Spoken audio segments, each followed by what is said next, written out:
Ladies and gentlemen, my name is retired firefighter Ralph Mandia from 280. I don't usually publicly speak, but the pastor asked me to come up here to speak about that day. So I wrote this. This is a memorial I call It Happened on a Tuesday. I was on vacation prior to 9/11. I returned to work Monday, September 10th, 2001. I remember driving to my firehouse, which is called the Eye of the Storm. I believe this name was given to Engine 280 and Ladder 132 because of its location. You see, my firehouse was in the middle of a lot of drug overdoses, car accidents, murders, and fire duty. But when we closed those large doors in front of the building, we were safe from the chaos around us. Because as you know, in the center of a storm, it is calm and peaceful.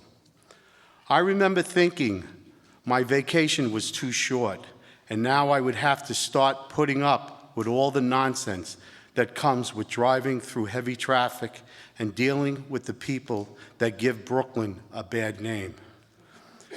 Believe me, I was not happy.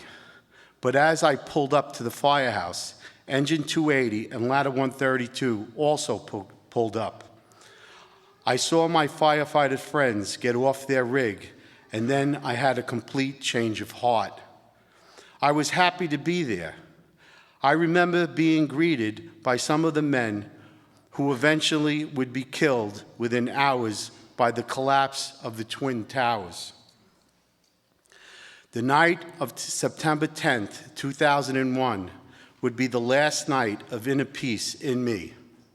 On Tuesday, September 11, 2001, early in the morning, Engine 280 responded to a few non-important calls.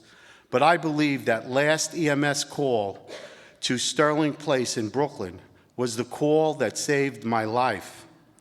You see, as I waited for an ambulance to release us from the responsibility of that EMS call, the World Trade Center towers were collapsed.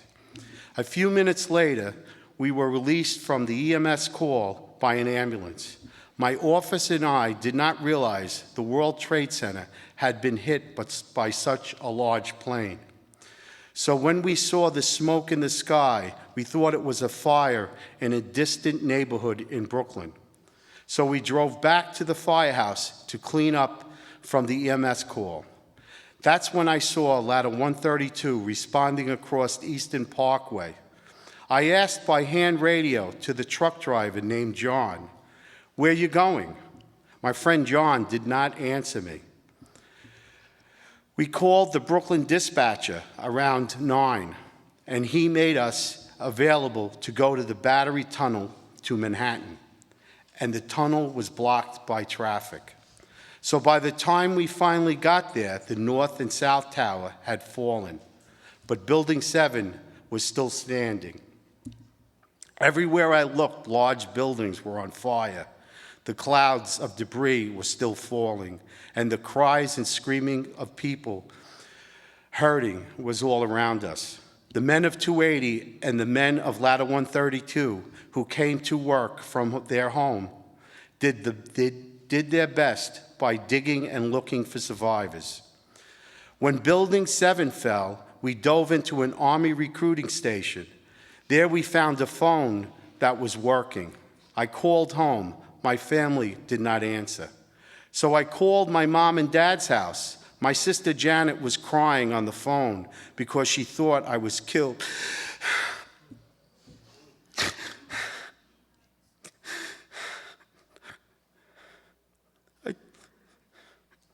I thought I was killed by the collapse.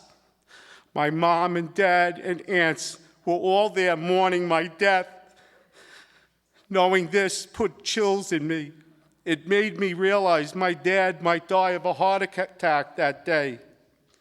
I assured my dad I was all right and hung up the phone and went and the men of Engine 280 and I went back into that cloud of debris, which you probably saw on TV.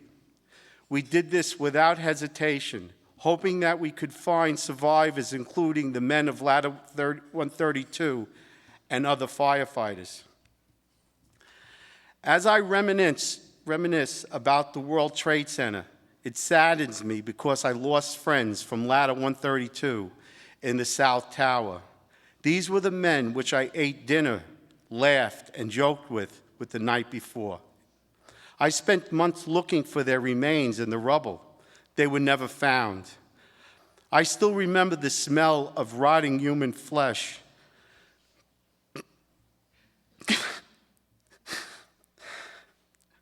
And the sounds of the cries.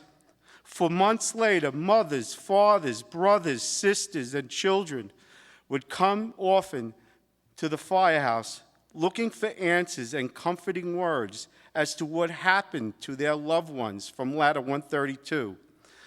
These cries are still in my head.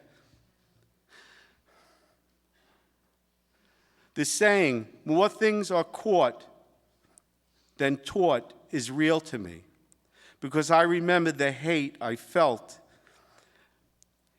in me against the terrorists and their country, because I had caught their rage. However, I can now say that because of Christ, I have learned to forgive and realize we live in an evil world, and